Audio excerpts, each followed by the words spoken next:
What's up, guys? It's Ty here, and today I have the Week 7 recap for the 2017-2018 NBA NFL season. And this week we obviously saw the craziest Thursday Night Football game potentially in history, and we saw a terrible offensive show throughout the entire league as 7 teams failed to score an offensive touchdown. That is abysmal. That is absolutely terrible. And we're finding out who some teams, who's good and who's not, who's a contender and who's a pretender. So let's get into it. Let's talk about the Thursday Night Football game. The Oakland Raiders, after losing 4 straight, pick up the victory against Kansas City, giving them their second loss in the year after they started 5-0. And man, Derek Carr, it was 29 for 52, 417 yards, 3 touchdowns. Obviously, you see Amari Cooper, 11 receptions, 210 yards, and 2 touchdowns. What a bounce-back game. But, the Raiders, the Chiefs were up 30-21 at the end of the third, and then the Raiders ended up coming back. There were 4 untimed downs on the final play. There was a push-off that Crabtree was called for pass interference, and then there were 2 defensive holdings. These are all with 0 seconds left. And then finally, Derek Carr, there was a rollout, and he threw a perfect seed right to Michael Crabtree, and he ended up catching it. And the Raiders knocked down the extra point, which almost looked like it missed, but they did, and they got the 1-point victory. It was a crazy ending to the game. If you guys watched it, I think it is the best Thursday Night Football game ever. So that was Thursday. Now moving on to Sunday's action, we had the Buffalo Bills beating the Tampa Bay Buccaneers 32-27. Both teams got the scoring really in the fourth quarter, but Steven Hauschka, he had a late field goal, I think it was 13 seconds left to seal the victory for the Bills, making them 4-2 on the year. Let's go Bills. Jameis Winston was 32 for 44, 384 yards, and 3 touchdowns. Shady had himself 2 touchdowns and 91 yards. And Deontay Thompson from Buffalo, 4 receptions, 107 yards. What a great game from him.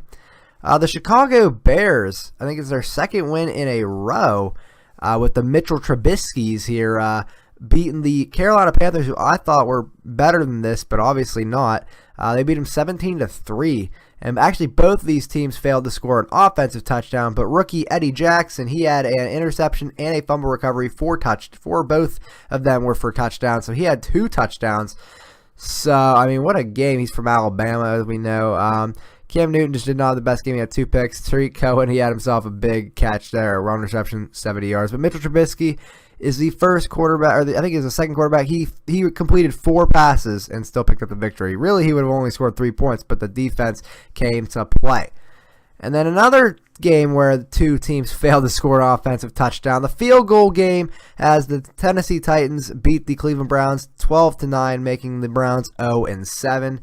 I'm not even going to talk about stats in this game. Just talk about the kickers. They just made all their kicks, really. It's a terrible offensive display from both teams. You expect that from the Browns. From the Titans, you kind of expect to have them blow out the Browns, even if it is in Cleveland. That's just my opinion.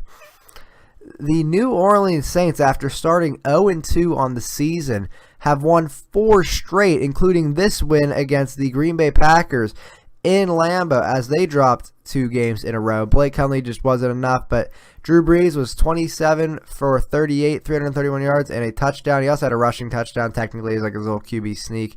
Aaron Jones, though, 17 carries, 131 yards, and a touchdown. And Ted Ginn had 7 receptions, 141 yards for the Saints.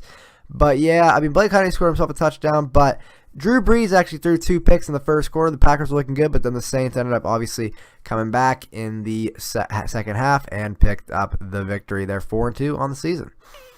The Jaguars threw up a goose egg against the Indianapolis Colts here, 27-0.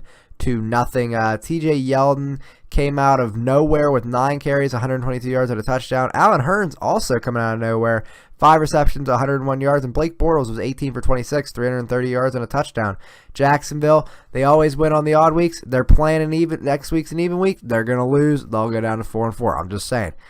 Another goose egg was thrown here. Goose eggs being thrown left and right. The Los Angeles Rams beat the Arizona Cardinals in London 33-0. A clean sheet was held by the Los Angeles Rams. As a soccer reference or a football reference, if you guys got that, let me know in the comments.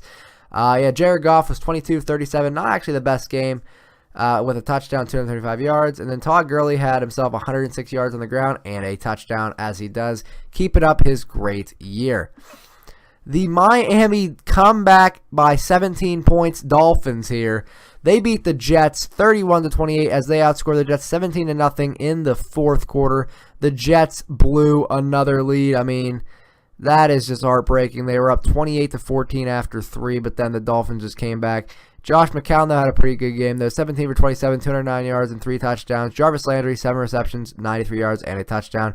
I don't think the Jets are, like, that bad. I mean, they're not that good, but the Dolphins are just getting lucky lately. I mean, you think they're so bad, but, I mean, without Matt Moore replaced Jay Cutler, I mean, it's like they're so freaking good. Like, I don't get it. They're 4-2. You wouldn't think that, but, hey, that's football. Football can be weird.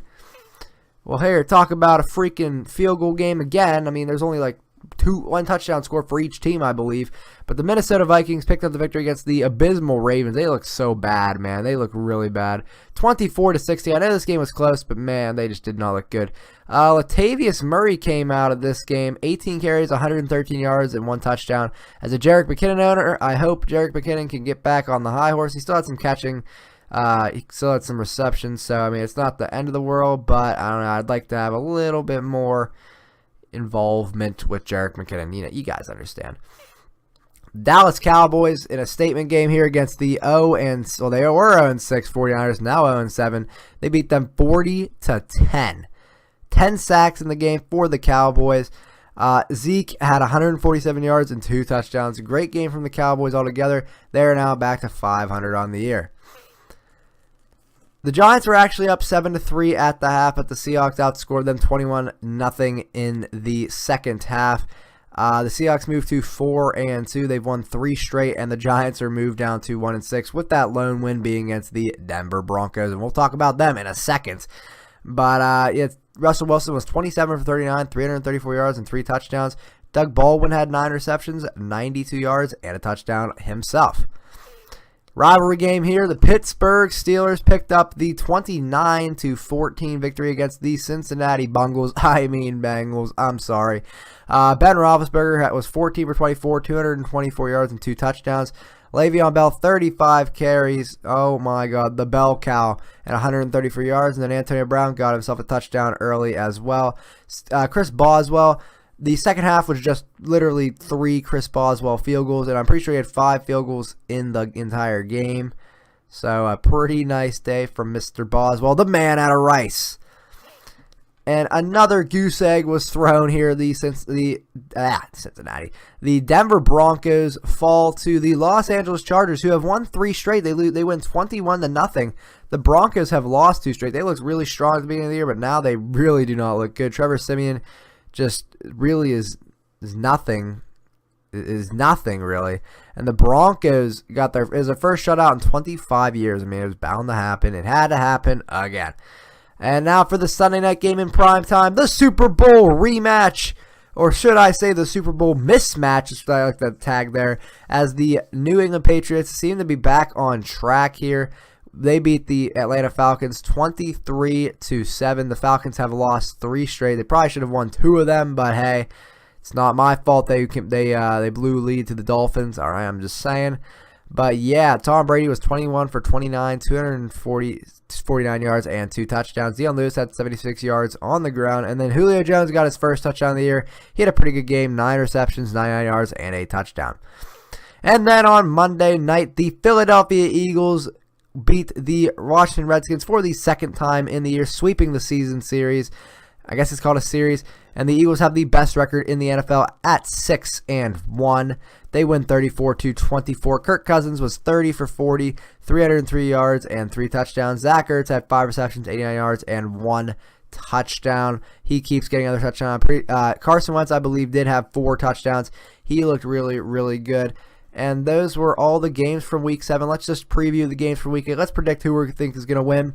I think the Dolphins, even though Baltimore's favorite, I'm going to go with the upset special here. I'm going to go with the Dolphins right there. Vikings are going to win in London.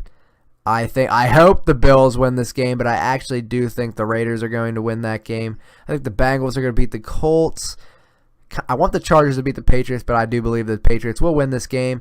I think the Saints will win this game. The Falcons will bounce back to finally win this game. Eagles will murder the 49ers. I think the Panthers will actually win this game, even though the Buccaneers are not having the best of seasons. Upset here, I think the Texans are going to beat the Seahawks in Seattle. It's a bold pick.